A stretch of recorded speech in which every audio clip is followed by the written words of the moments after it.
Hi, everybody. Today is Wednesday, May 7th, 2025, and our friend David Pyne is back with us. Welcome back, David. Hey, Nima, great to be with you. Well, let's get started with what's going on in the Middle East between the United States and Yemen. And Donald Trump has announced a ceasefire deal between the two parties. And on the Yemeni part, we've heard that Israel is not part of the deal. Do you understand what's going on in the mind of the Trump administration?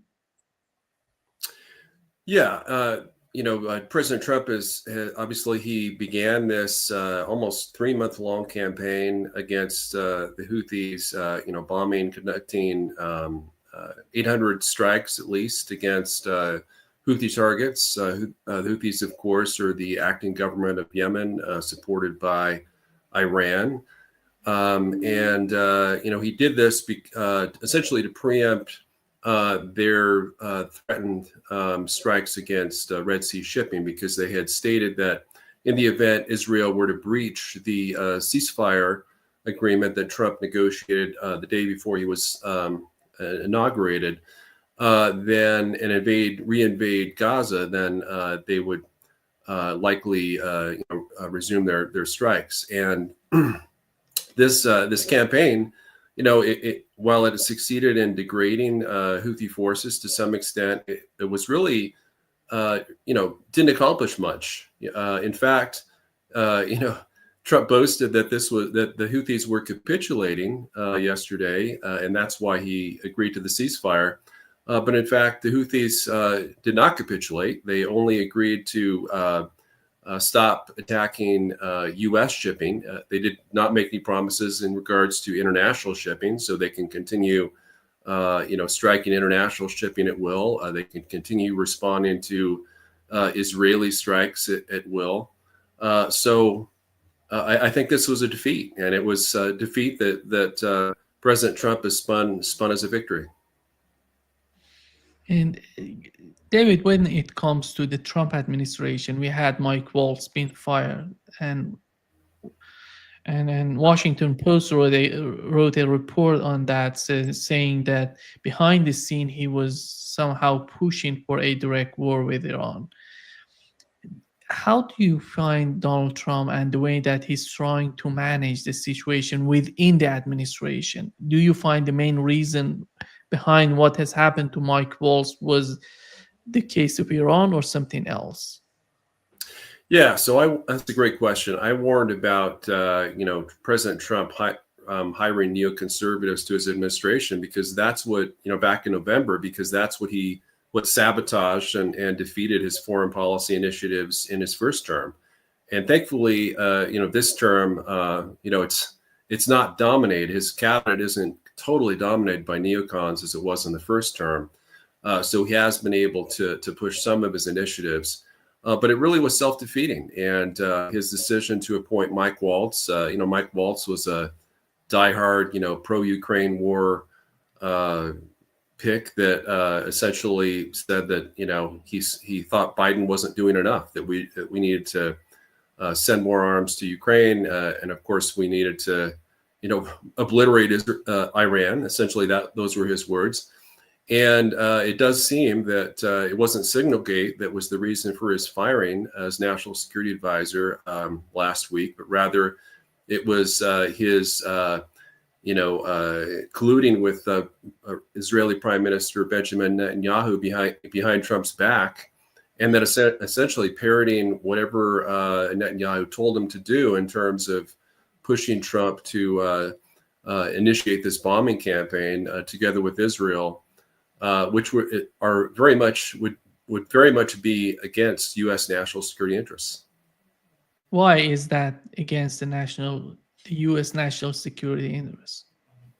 Well, first of all, Iran, I've assessed, as you're aware, I've assessed for many years that Iran is a nuclear power. They've crossed the nuclear threshold. They've had nuclear weapons since probably around 2015 or thereabouts. Dr. Peter Pry, one of my predecessors as the leader of the EMP task force, assessed as far back as that time, along with former CIA director James Woolsey, that Iran likely had nuclear weapons. They were merely 3 months away from nuclear weapons in 2003.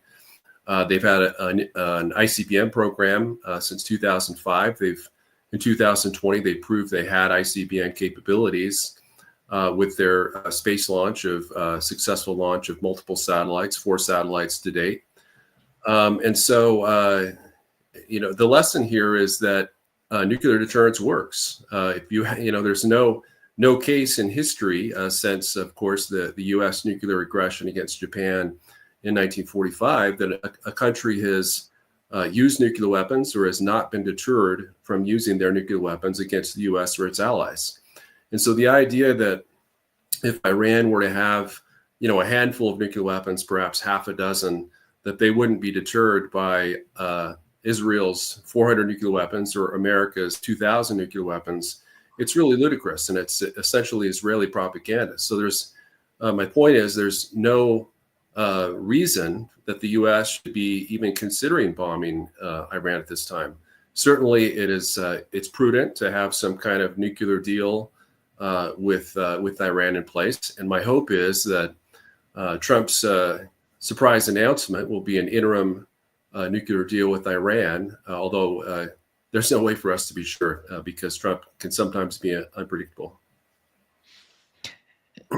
When you look at the situation in Israel and the position and in the case of the somehow division within the Israeli society and totally somehow against Netanyahu, do you think that Donald Trump is using that in favor of the U.S. foreign policy interests? And is that possible for Donald Trump to put more pressure on Netanyahu in that sense? President Trump has enormous capabilities to put pressure on Israel. He could announce a full suspension of all U.S. military assistance, and including financial assistance to Israel, until Israel stops its brutal campaign against the Gazan people, which includes a terror bombing campaign as well as a illegal starvation campaign, which they renewed 2 months ago after the decision was made by Netanyahu to break the ceasefire that Trump had negotiated, and that ceasefire is a great deal. It's a great deal for Israel. It's a great deal for the U.S.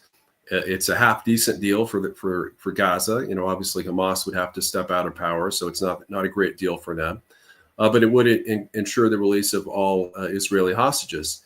And unfortunately, that is not Netanyahu's priority. Netanyahu's priority is to preserve his political power.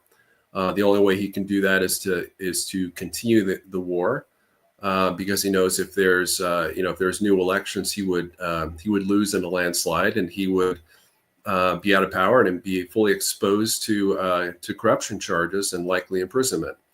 But in answer to your question, President Trump absolutely has the ability to pressure Netanyahu to act in a way that's more consistent with U.S. national security and peace and stability in the Middle East. And he's not doing anything. He's not pressuring Netanyahu to do anything. In fact, there's every indication that this new Netanyahu plan to completely flatten Gaza, to essentially annex and all but name Gaza in pursuit of Netanyahu's long-term plan for a Greater Israel project from 2007 that he's had, first shared with a former Egyptian leader. That's part of Trump's plan as well. And Netanyahu said his plan is to deport 2.3 million Palestinians from Gaza, and that's really, sadly, it's very much in line with the plan that Trump presented, I think, a few months ago. Does Netanyahu genuinely believe that he can win a war against Iran, a direct war between Iran and Israel? Because it's all about his position, the way that you mentioned, the kind of situation around him, or he really believes that he can win a war? Well, I think you have to define what victory means. Does he think that he can successfully obliterate Iran? I think the answer is clearly no, because if he did, he would have done so already. I think he believes that if he can use the U.S. as an effective Israeli proxy or battering ram against Iran, then it can put, transfer a lot of the risk of an Iranian nuclear response to the U.S. Because, if it's the U.S. doing all the bombing, yes, they might strike Israel, but there's maybe a higher chance they would take out, U.S. military bases, maybe try to sink a couple aircraft carriers in the Red Sea, or rather the Persian Gulf region, in Indian Ocean, or else even launch a devastating cyber attack that could take down the U.S. grid and kill millions of Americans. So this is a very high risk project that the Secretary Hegseth, Secretary of Defense Hegseth, and Marco Rubio are threatening, and of course the president is threatening as well. And it's something that needs to be abandoned. There's just no reason for it, and the risks are much too high for the U.S. to get involved in a nuclear power fight with a nuclear armed Iran, much as we're seeing with India and Pakistan. We don't want to see nuclear powers bomb each other. It's a bad idea. With the case of Ukraine, you've mentioned how Mike Waltz was somehow aggressive toward Russia, but he's not in the scene right now. He's gone. He was fired.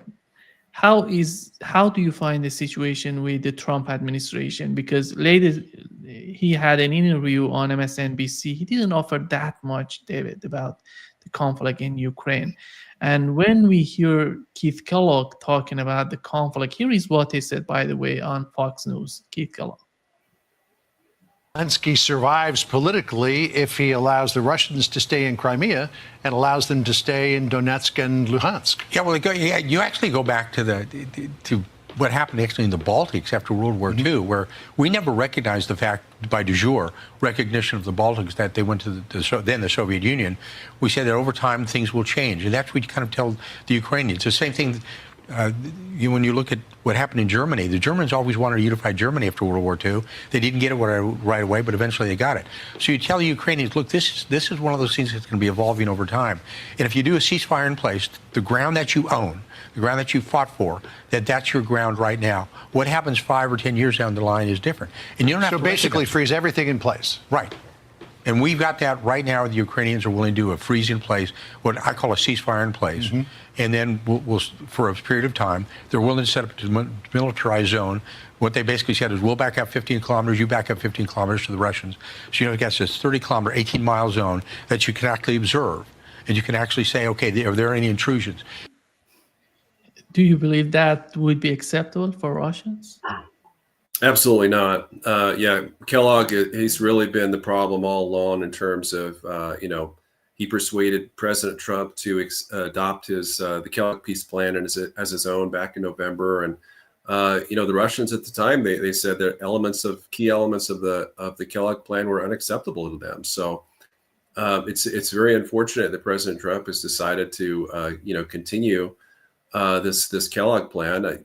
Granted, there were a couple modifications, or one modification that I'm aware of in January or February to Trump's peace plan, the Kellogg peace plan, which is that NATO membership would be off the table for Ukraine. So that was a major concession on our end.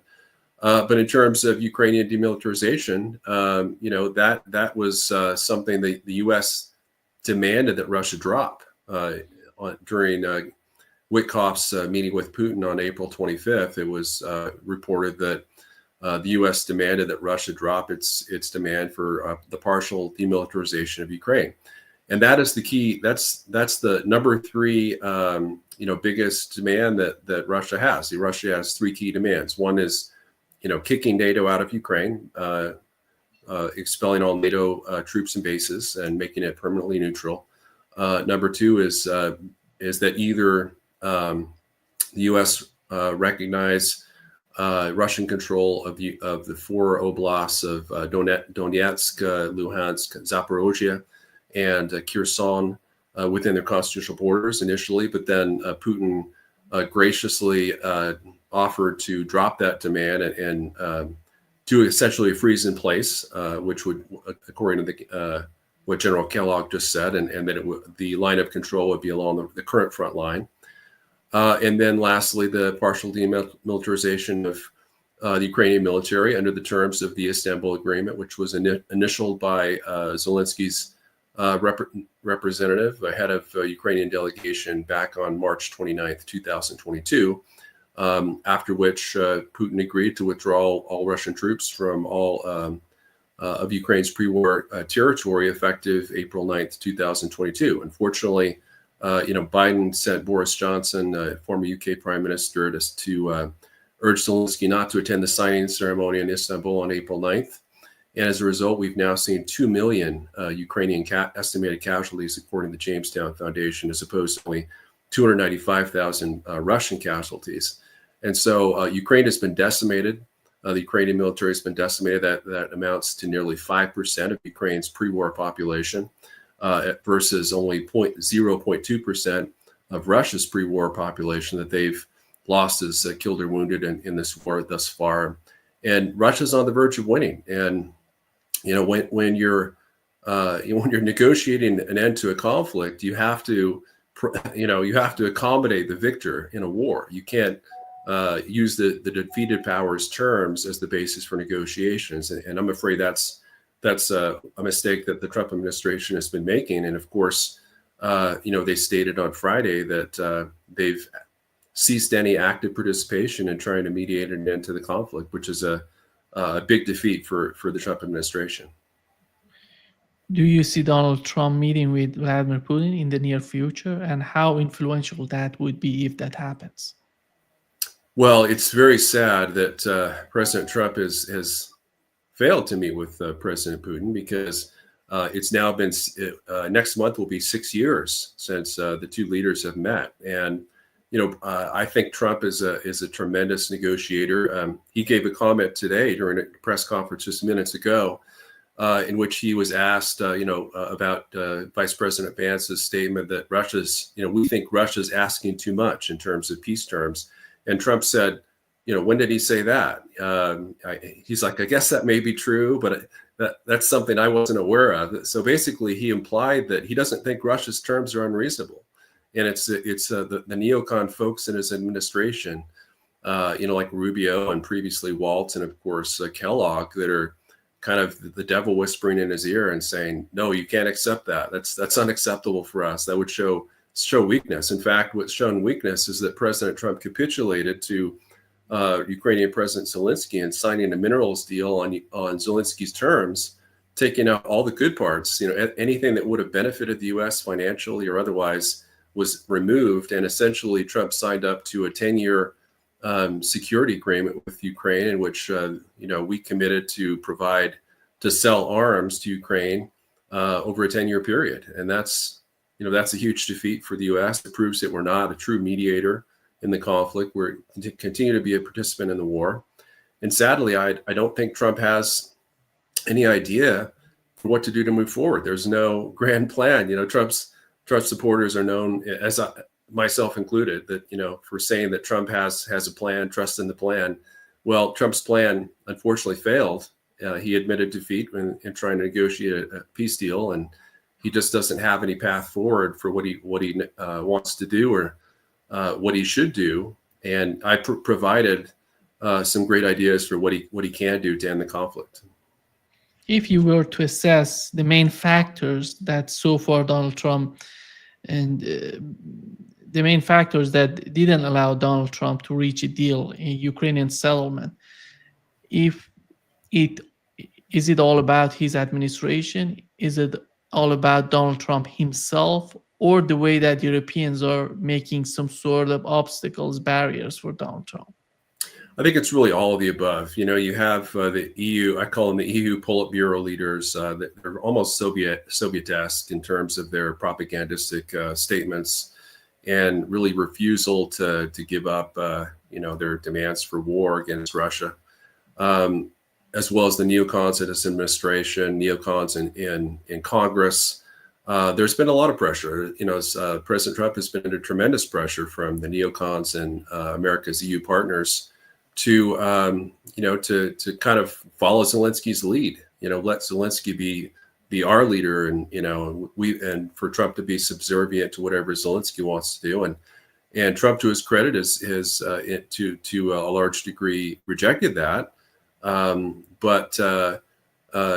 Yes, as to the reason that he failed, he wasn't flexible. As I mentioned, Russia's the victor in the war, and so you have to accommodate their main demands. Those are the three demands that are non-negotiable. Now, in terms of the degree to which Ukraine's military would be demilitarized or Ukraine denazified, there is some flexibility there, and I've suggested ideas for how Ukraine's military could be left a little bit stronger under the plan within the limits of the Istanbul Agreement. But really, the key is it's really what Witkoff said: is you recognize Russian control of the annexed territories along the current line of control, and then you add the Istanbul Agreement, which Ukraine already initialed. They already agreed to it back in March of 2022. And there's some wiggle room within, as I mentioned, within in terms of the disarmament provisions that would have to be finalized. But as long as it's within those limits, I think Russia would sign off on a deal like that. And it really would have to be the Russian designated limitations for Ukrainian strike weapons, both in terms of their quantities as well as their ranges. The ranges would have to be 40 kilometers or less. But I think Russia would agree to Ukraine's limits on perhaps even on numbers of troops, up to 250,000 troops versus about 350,000 that they have, I estimate they have today. And as well as, about 800 tanks and, over maybe 1,200 armored vehicles and, pretty robust force and unlimited numbers of drones. Unlimited numbers of short-range to medium drones would be allowed under the treaty. So drones have been a key element of Ukraine's capability to stop the Russian offensives, as well as unlimited numbers of reserve troops. So I think there's really a happy compromise that could be reached. But if Trump was truly serious about negotiating a deal, and when I say serious, there's been two meetings between Trump and Rubio. Not Trump and Rubio and Russian Foreign Minister Lavrov during this entire 4-month period, and there's been no summit between Russian President Putin and President Trump. During the same period, I think he's met Zelensky at least 3 different times. So there's definitely a disconnect in terms of how to negotiate deals. You don't send a sub-cabinet official like Witkoff, and Witkoff's tremendous. I mean, he's definitely the best negotiator on the U.S. side, but he's a sub-cabinet official, and it's just it's a breach of diplomatic protocol to send a sub-cabinet official to meet with the president of the mightiest nuclear superpower on the planet. So he should have been sending Rubio. He could have been sending Tulsi Gabbard. He could have promoted Witkoff to a cabinet position. But there's really been, in my estimation, there's really been no serious negotiations between the U.S. and Russia thus far. Essentially, we threw our peace framework over the wall, on April 18th and said, take it or leave it. It's our first and final offer, and that's just not the way. As someone who works professionally in negotiating deals between large companies, that's just not the way you negotiate. I think the question is, I talked with Paul Carrick-Roberts. He believes that he is one of the, I would argue, the strongest supporter of Donald Trump. And he has mentioned Donald Trump just is leaving everything, and he's not anymore interested in reaching a peace deal, a settlement in Ukraine. But it doesn't seem that would be the case in the eyes of Russians. It seems that they still believe that they can reach a deal with Donald Trump. When you bring in the European factor into the equation, do you understand what do they want from a Ukrainian settlement? Well, I think that the thing that all of your viewers need to understand is neither Zelensky or any of the main EU leaders of, UK Prime Minister Starmer, French President Macron, or German Chancellor Merz, not one of those 4 leaders want peace. Like they literally are trying to throw as many monkey wrenches or obstacles in the road to peace with Russia as possible. They want the war to continue, and they've made no bones about that. Their plan is to continue the war for at least 4 more years until Trump gets replaced by Kamala Harris or some other Democrat president that's a pro-war, anti-Russian president. They want the war to go on, without end, definitely, until Ukraine's army has been completely wiped out and Russian forces have advanced all the way to the Polish and Romanian borders. And that's a really foolish position to take. But I think for whatever reason, they believe that Ukraine has the ability to defend. They believe, I guess, the Ukrainian figures that Ukraine's only lost 43,000 dead, which is absurd. They've lost 769,000 dead, according to one estimate, 750,000 according to the Jamestown Foundation, which I think is the most reputable, the most reputable estimate out there.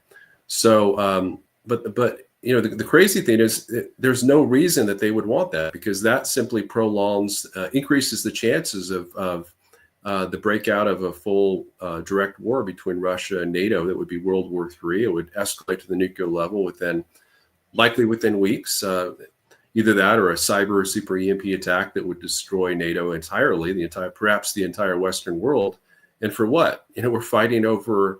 There's no possibility for Ukraine to retake any of its lost territory. That was proven during the failed 2023 Ukrainian counteroffensive.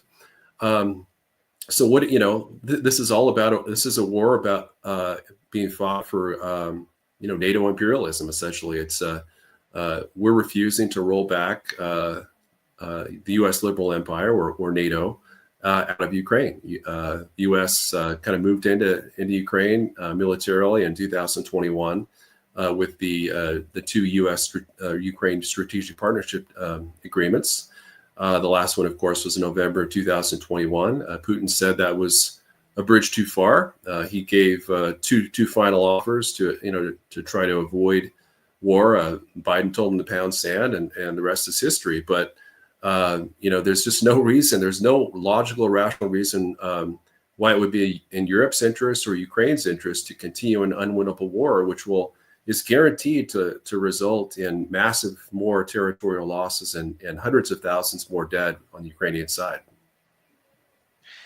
David, before wrapping up this session, we talk about the big picture of the planet, the way that Donald Trump sees the conflict in the foreign policy of the United States, the conflict in the Middle East, the conflict in Ukraine, and in addition, the conflict in Taiwan.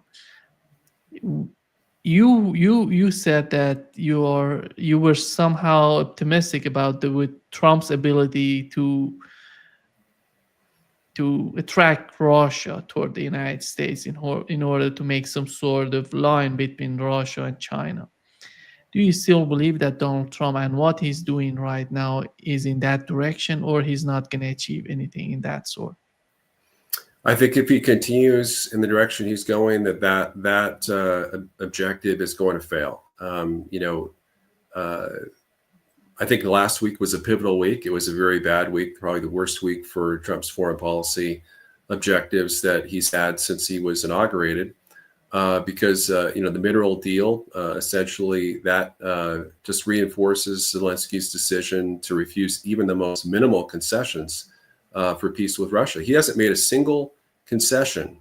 A 30-day ceasefire is not a concession. I'm talking about a concession for a peace agreement. He hasn't conceded 1 inch of Crimea. He hasn't conceded, NATO membership. He hasn't conceded, disarming the Ukrainian military by a single weapon system or reducing the ranges of Ukraine's strike weapons. So, this is just a colossal failure of Trump's foreign policy that, Ukraine is supposed to be a U.S. Military protectorate, a U.S. client state. We should be able to, pull Zelensky's strings, and instead he's pulling Trump's strings. And that's really a surprising thing. I didn't think Trump would agree to that. Not across the board, of course, but certainly with regards to the mineral deal and continuing U.S. arms sales and military involvement in Ukraine.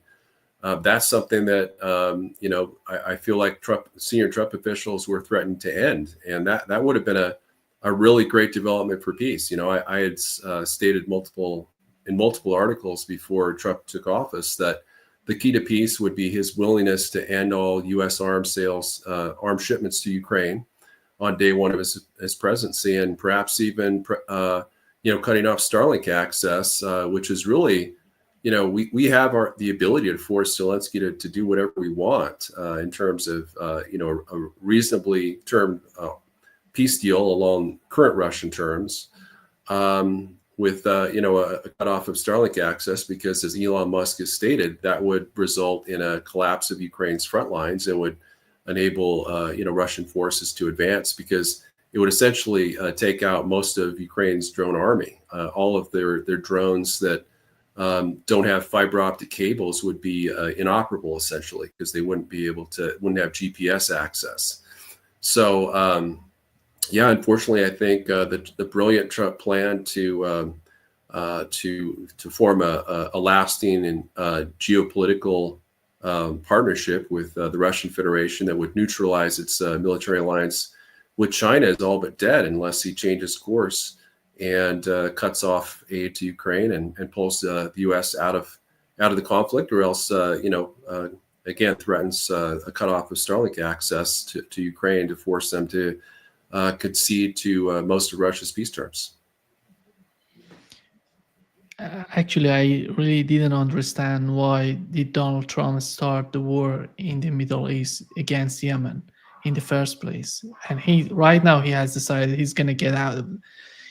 That didn't make sense. And right now, with the case of Ukraine, as you mentioned, why they're not just stop sending anything in everything and sending intelligence and weapons to Ukraine? They can put it into the conflict as soon as possible, but he's not doing this. And if you were a Chinese official, you're just sitting back and watching what Donald Trump is doing to the United States, and he's not achieving anything but making new problems and trying to solve the same problem that he has made recently with the case of Yemen. Yeah, there's a saying that personnel is policy. You appoint the wrong personnel, then your policy is going to get all screwed up. And your objectives are going to be defeated. Now, President Trump, to his credit, his best pick was Vice President J.D. Vance, and J.D. Vance, he's kind of towed a moderate line, I guess I would say, in between the neocon and MAGA factions on Iran. He's in the signal chats, he was fully against war with Iran. He said it, and he's publicly said it. He thinks it'd be a disaster. So he's not going to sign. I mean, he's going to be counseling the president against that. But then again, with Rubio, I mean, yes, Trump did fire Mike Waltz, and that was a tremendous victory, in terms for America First conservatives. But at the same time, he said that Rubio is going to be interim national security advisor for the next 6 months. Even though Stephen Miller, who's more aligned with J.D. Vance and Trump on a host of issues, probably not as much on Israel, Iran-ish Middle East war issues, but certainly on Ukraine, Stephen Miller would be an outstanding national security advisor because he's pilloried Zelensky for his attacks on President Trump, and really just said there's just no reason we want to continue this war in Ukraine. So President Trump's caught, he's really responsible for his own problems, keeping Rubio around and doubling his responsibilities as Secretary of State and interim national security advisor. That's really the key issue.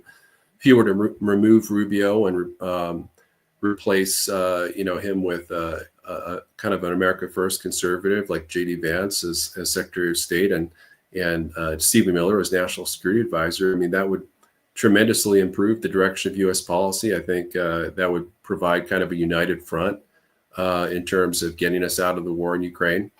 And, it's been stated on a number of podcasts and shows that we just have conflicting signals coming out of the Trump administration. When you look at Russia or China, they speak with one voice.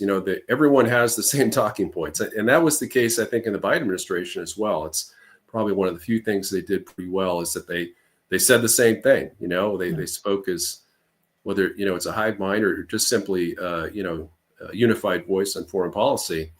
And the Trump administration has just been all over the place because there's so many different opinions that Trump actually likes. Reportedly, he likes to have advisors that give him different options, have different viewpoints, and then he decides which one to adopt. Unfortunately, the neocon wing has been much more dominant, certainly in Middle East war issues, where even Hegseth, who's, on the right side of the issue and with regards to the war in Ukraine, but he's on the wrong side of the issue with regards to, certainly Israel and Gaza, and of course the Yemen war, which, as you mentioned, was completely pointless and unnecessary to accomplish nothing on the U.S. side. We lost we lost $5 billion worth of munitions, at least 800 long-range precision-guided munitions that we should have retained to help deter Chinese aggression against Taiwan, which I believe is likely to materialize within the next 6 months.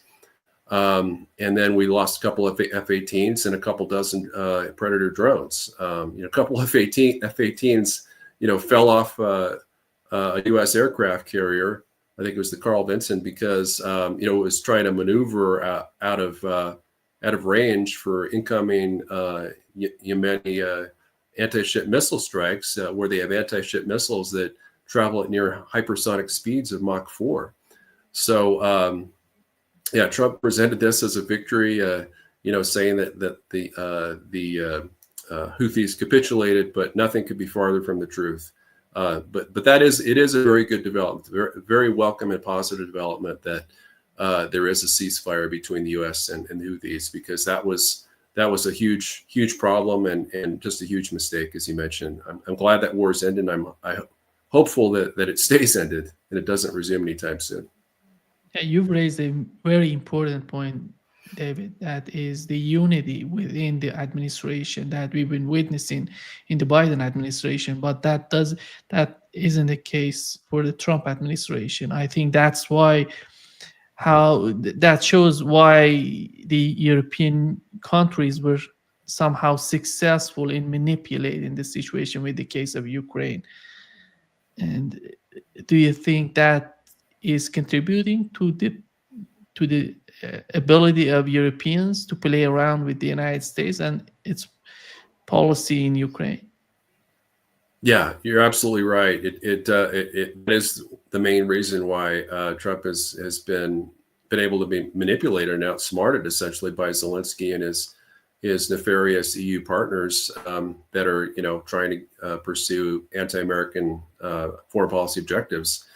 Is that his administration is torn. It doesn't what should happen in any administration is, yes, you should have people with different foreign policy opinions. You get together internally and you decide what talking points you want to have in public, and so you speak as one voice. And I think even the Biden administration had different viewpoints. They obviously, the neoliberal wing was much more powerful than the realist wing. They didn't have much of a realist wing to speak of, but there were 2 or 3 people in the cabinet, I think, that were half reasonable. But they had their story straight, and the Trump administration doesn't, and it causes confusion. Certainly a lot of what Trump and Hegseth and Vance stated at the Munich Security Conference in February, those were all things that Trump had stated he would do. And so there was no reason for that anyone should have been caught off guard by Trump having a phone call with, heaven forbid he has a phone call with Russian President Putin. That's not appeasement. You want to have, as any country really wants to have good relations with potential adversaries. That's the way you avoid conflict. And, Russia is amazingly good at that. Foreign Minister Sergei Lavrov is really good at that. He talks about the need that, in areas we agree, Russia, that being the Russia and the U.S. agree, we should collaborate and cooperate. But in areas we disagree, we have a sacred commitment, essentially, to our own people to do everything we can to resolve conflicts diplomatically. And that's exactly what Russia's been trying to do for 15 years. 15 years of failed diplomacy that Putin had tried to resolve the Ukraine and NATO crisis diplomatically, and successive U.S. administrations from Bush to Biden refused to concede any or to negotiate anything with regards to Ukraine's NATO membership, and that's what caused the conflict. So as long as we don't do that, and there isn't a true Trump-Putin summit, the potential for World War III remains real. And so I think I'm very surprised and disturbed that Trump hasn't at least announced a summit. Even if he had said, we're going to meet in September, we're going to meet in June, he hinted that there would be, back in February, he said, we're going to meet in Riyadh soon, the next few months. Well, he's going back to Saudi Arabia, and there's no plan at all to meet with Russian President Putin, even though the Russians have said that they would try to make arrangements to accommodate that. Thank you so much, David, for being with us today. Great pleasure, as always. Thanks, Nima. It's always a pleasure for me as well. Take care. You too.